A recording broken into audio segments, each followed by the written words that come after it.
Welcome back, adrenaline junkies and mystery solvers, to another pulse-pounding episode of Shelf Indulgence, your monthly dive into books that keep you up all night. I'm Violet. And I'm Katie. Have you ever started a book just intending to read one more chapter and suddenly it's 3 a.m. and you're terrified to turn out the light?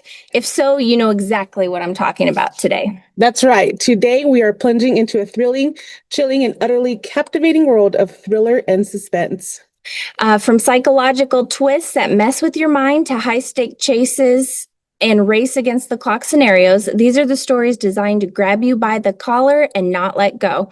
It's about anticipation, dread, and that desperate need to know what happens next. That's right. Exactly. So lock your doors, check under your bed, and get ready to talk about the books that define page turner and leave you breathless. Let's get into it.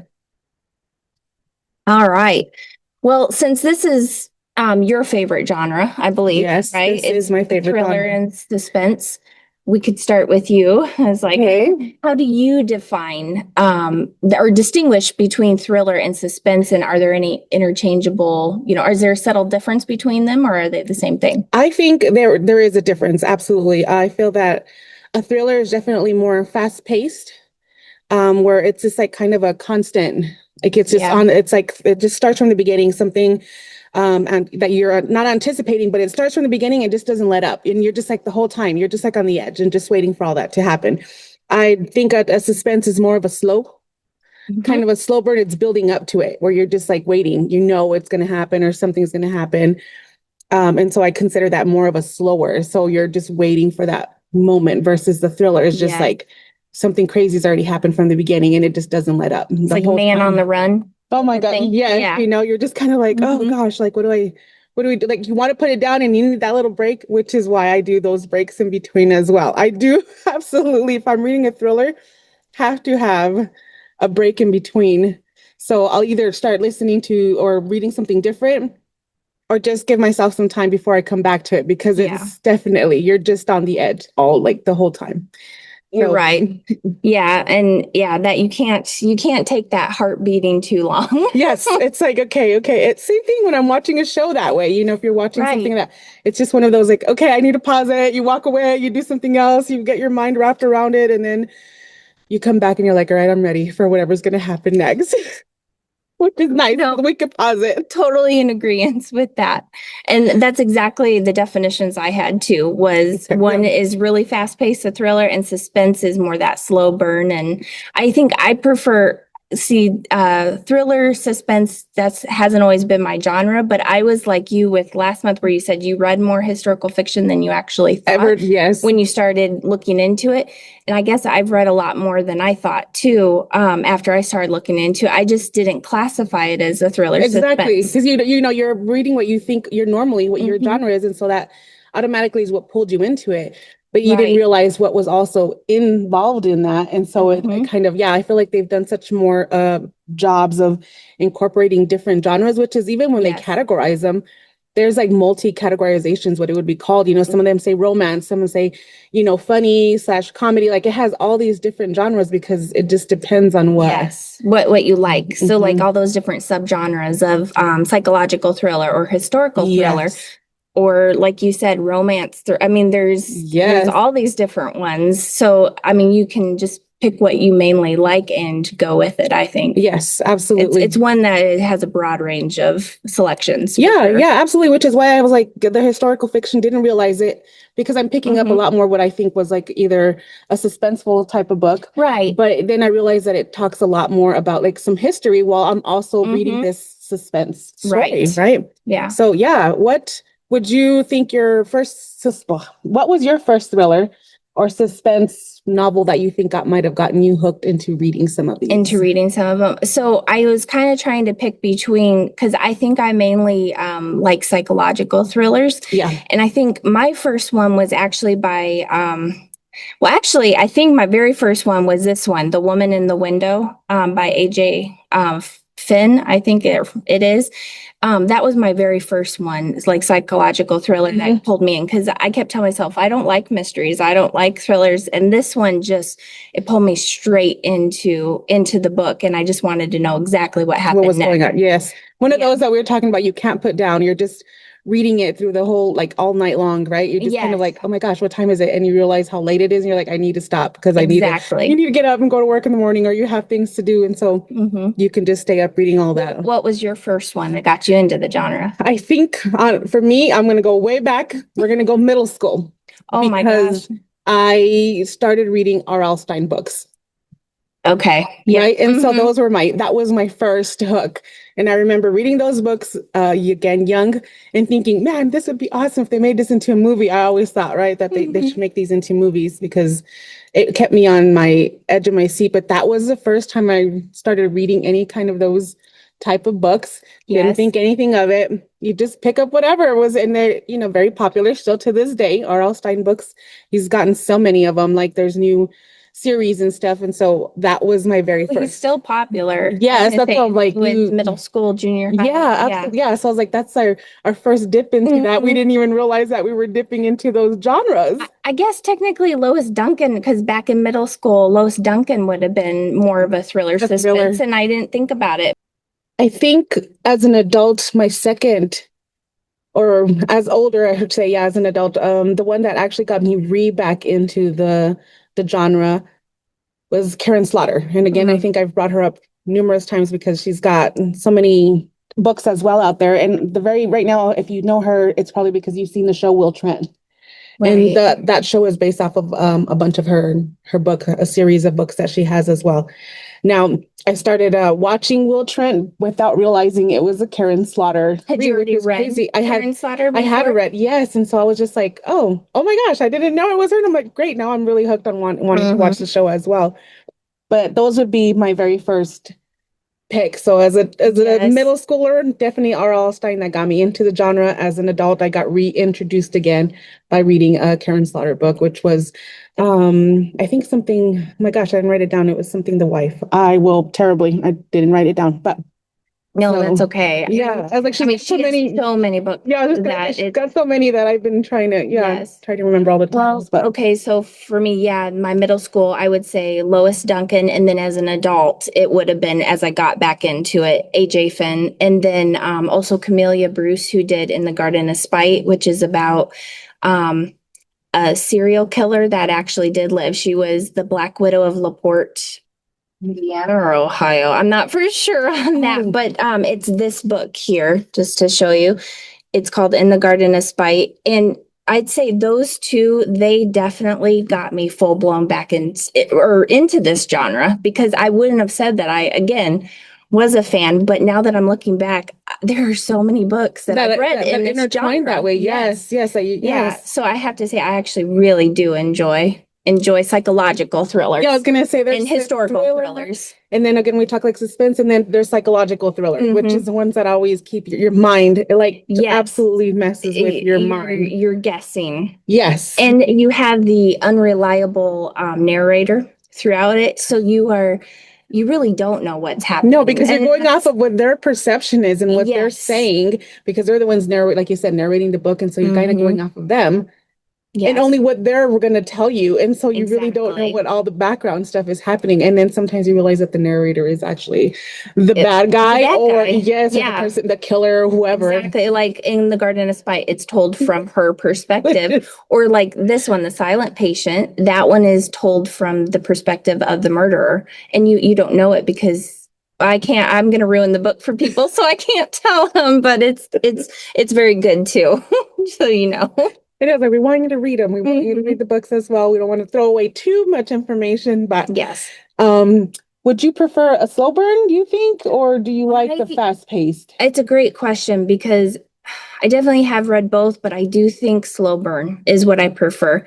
I really like I like that slow progression Yes, of where it kind of like helps you build mhm, the characters, and you're kind of like, okay, I'm gonna see what's happening yes. here, who's really gonna You're trying be, to yeah, figure it out. who's the main character, right? And Hmm. I like, I think I would prefer reading in my all the time a slow burn as well, because I also like to keep Yes. kind of just building my own thoughts and my own characters about like, okay, I'm getting a feel for this person.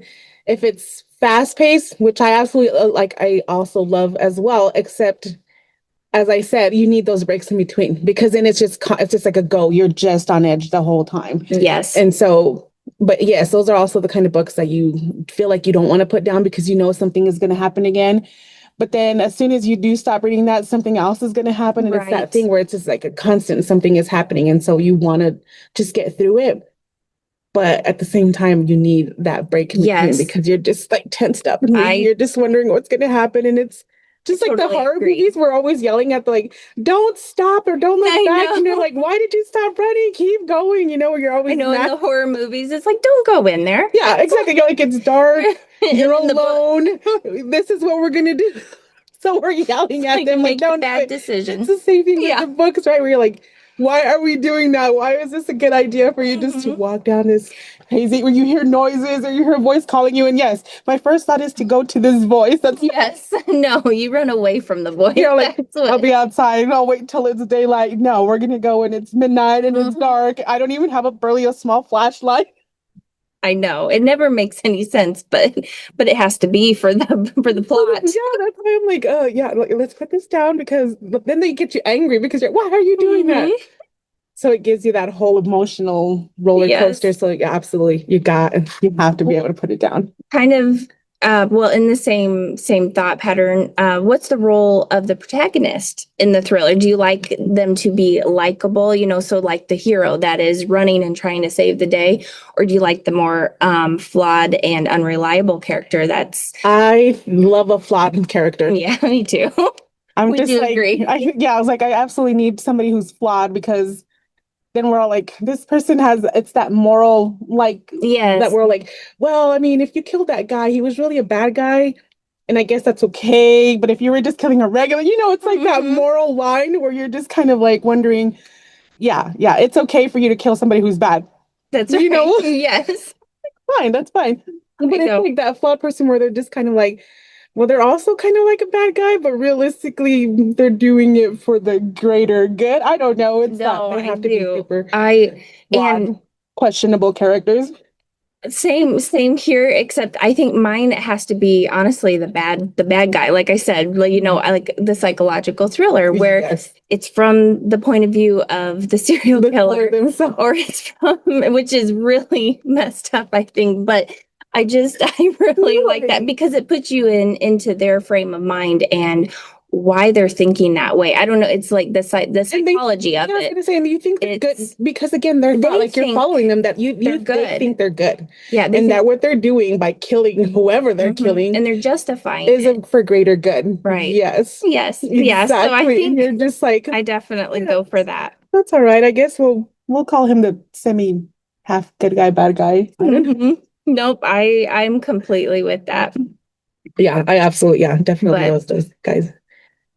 Um, before before I just wanted to, I think I told you guys about rock, paper, scissors. That was one of the newest, not newest, but it's an older book, but one of the ones I've read recently. And that was definitely one of those fast sort of, fast-paced ones. it I've just, heard it's really good. I know it, you've told us it's yeah, I really was like, good and it's definitely, and again, I think it's one of those because it's being told by one of the main right. characters and it's just, you're following it through her eyes. And it definitely, as there's a twist eventually in the story Mm-hmm. that this whole time you thought you knew what was going on, kind of a thing. And then you're just like, wait a minute, what happened, right? That. So I'm like, for sure, you guys pick up Rock, Paper, Scissors by Alice Feeney. I'll try to think what other book did I have that I wanted you guys to kind of pick up. I have my notes here and I You're apparently don't know good. how. I have a couple while you're thinking. Yes, go ahead. I run the science fiction book club, and one thriller that has some sci-fi in it is the Andy Weir Hail Mary project. And oh my goodness, that one just keeps you guessing and going. And it's funny. I would say this character, he's definitely I don't find him flawed. He's definitely a hero type character. So if you do like that, go with this one. Another one would be these are older ones too, they're past, but another one is by Frank Peretti called Monster. Oh, And it's one that will definitely keep you up all night long. I just recently suggested it to someone and within 2 days they had it read. They said they couldn't put it down. oh, And that's a good book then. it's got So it has Bigfoot in it, actually. So if you like, it's really fun. And again, so you have some flawed characters in there and some not so flawed characters, but you have there's a science experiment done on some monkeys and turns them into bad Bigfoots, and then you have real Bigfoots. And and they're running through the woods, and there's a human involved that gets captured by the group. Okay. And I just got to say, it is so good. So if you like the mystery of Bigfoot, you would really like that one. Again, Frank Peretti, Monster. I like that. And any of his books would be considered thrillers. And a different character from your normal, your basic, it is your definitely human. different. So this is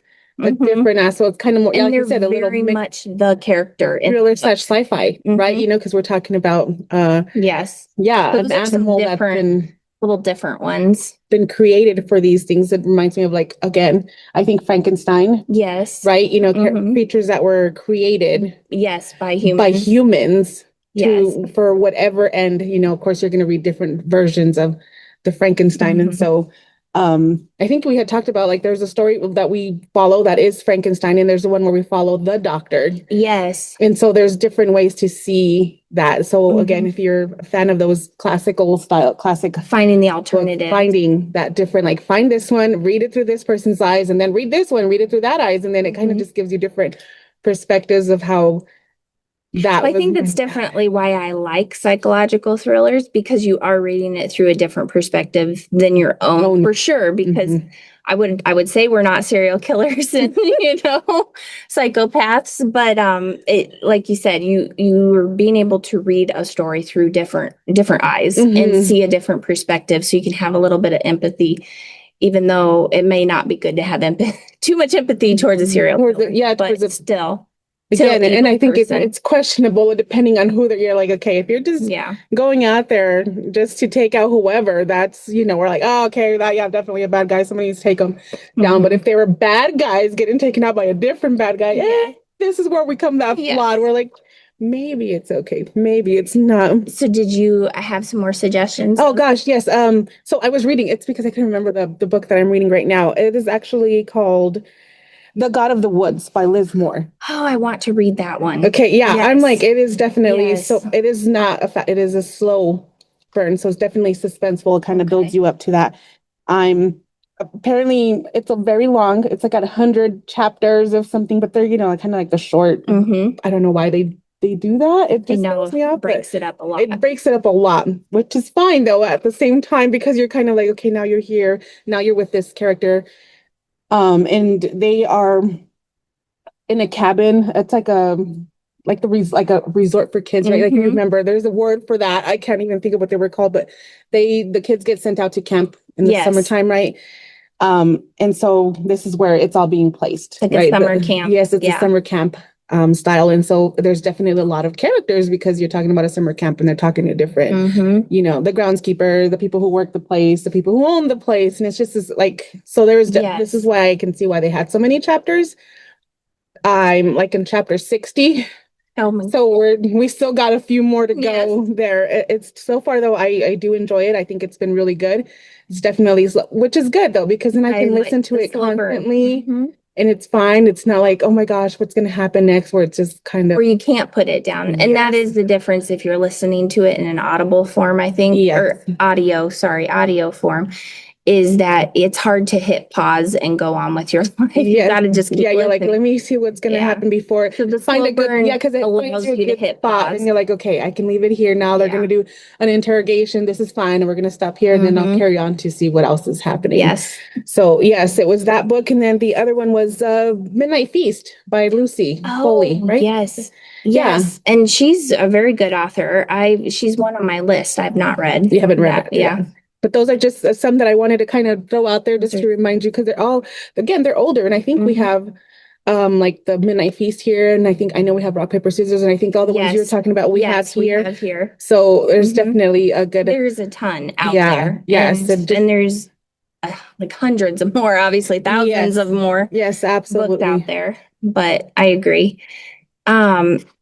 So okay, one question. How do you recover from reading a particular intense or disturbing thriller? Do you need like a palate cleanser afterwards, or do you like me, I like to sit with the book for a little bit. I Yes. actually don't like to read something right away after something like that. That's intense psychological thriller. Yeah.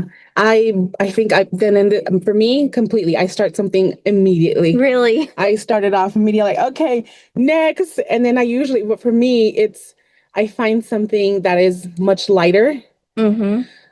So again, we'll go like, I didn't realize that I did a lot of historical fiction, or because I don't go necessarily like for romance comedy stuff immediately. Unless it's something short, like if I know it's a really short read, then okay, it's fine to have that in between because I know I can get through that book really fast.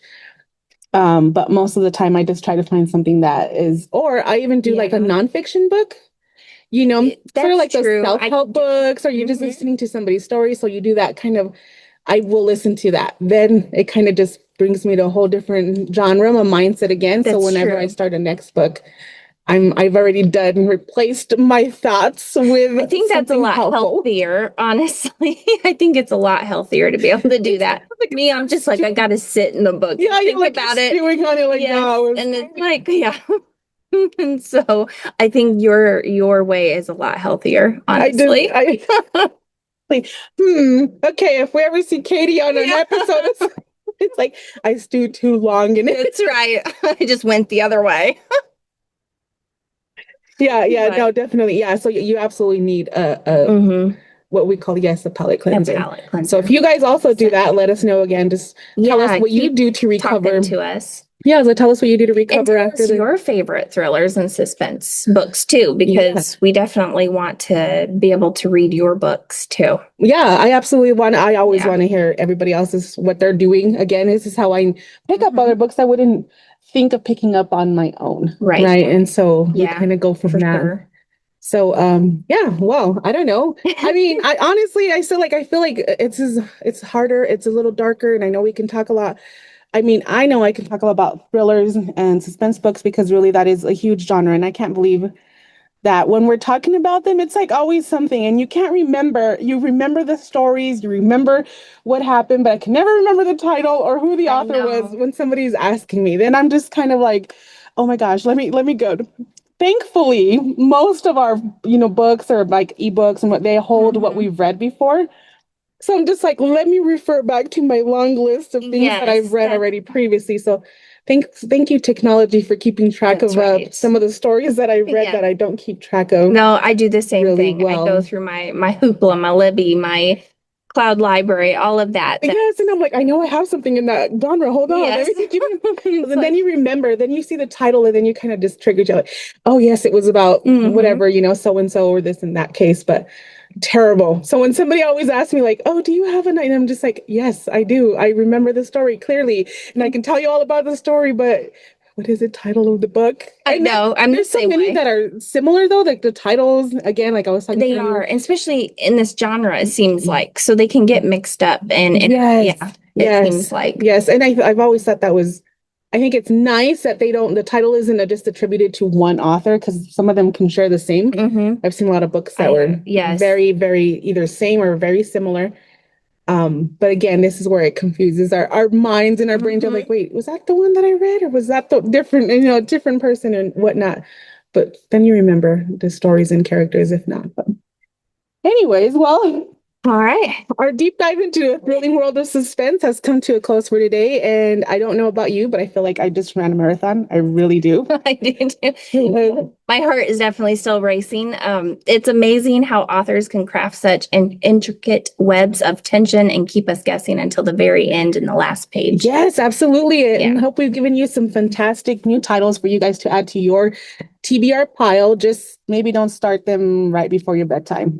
Remember, sometimes the most exciting adventures are found right within the covers of a book. Yes, absolutely. And find us again next month for another dose of Shelf Indulgence, where we'll be discussing fantasy worlds. And we have a surprise, so just come back to us next episode. And make sure you come back, because we definitely have a surprise. Yes, we do. In the meantime, tell us on social media, what's the last thriller that genuinely shocked you, and what's your ultimate can't put down suspense novel? You can find us on Facebook, Instagram, and YouTube at Pioneer Memorial Library.